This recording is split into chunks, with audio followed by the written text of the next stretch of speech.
الحمد لله حمدا كثيرا طيبا واسعا. أيها المستمعون والناظرون الكرام، السلام عليكم ورحمة الله وبركاته. السؤال هو أنه تقليد مذكور ورواية معروفة وشائعة على ألسنة الناس أن رسول الله صلى الله تعالى عليه وسلم أكل الخبز بدون كارين،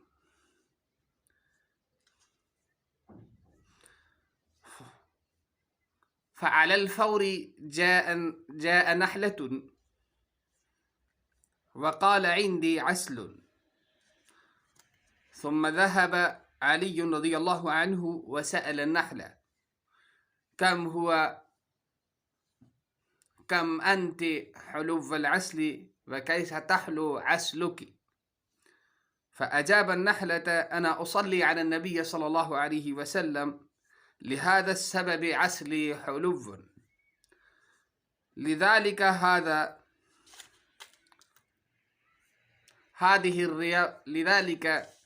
عسلي حلو. فهذه الرواية لم يثبت، بل إنها قذرة وخطأ، فلا تتوثق عليه.